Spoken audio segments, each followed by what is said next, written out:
Noi siamo pronti col progetto, siamo l'unica regione che ha presentato il progetto, è bello lì, scritto, 23 materie. Quando io dicevo saremo come Trento Bolzano, dati alla mano, 23 materie, le risorse relative, si arriva a quei livelli di Trento Bolzano. Bisogna andare avanti, se qualcuno vuole l'autonomia è fuori, se qualcuno vuole l'autonomia è fuori, perché noi veneti abbiamo dato già un'indicazione che è chiara, democratica, un referendum con quasi 2,5 milioni di veneti. Sorride, ma le parole sono marchiate a fuoco. Chi non vuole l'autonomia è fuori, dice il governatore Luca Zaia, e sul piatto ci sono quelle verifiche chieste dai ministeri in capo al Movimento 5 Stelle, stigmatizzate ieri dal ministro Erika Stefani, perplessità grilline che anche il vice premier Salvini non ha mancato di sottolineare con stizza.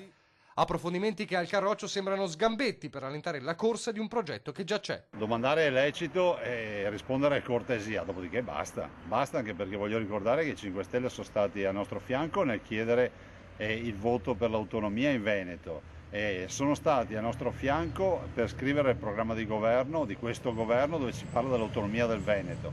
Sono stati a nostro fianco nel DEF e quindi nella legge di stabilità per scrivere che ci vuole l'autonomia per il Veneto. Adesso che qualcuno venga a dirci che ci sono perplessità sull'autonomia del Veneto, ce lo dica velocemente, noi spieghiamo, ma il progetto è pronto e bisogna votarlo. Bisogna votarlo perché è un segno di rispetto nei confronti dei veneti. Lunedì proprio Zaia reincontrerà il ministro Stefani a Venezia, proprio nel giorno in cui il referendum compie un anno.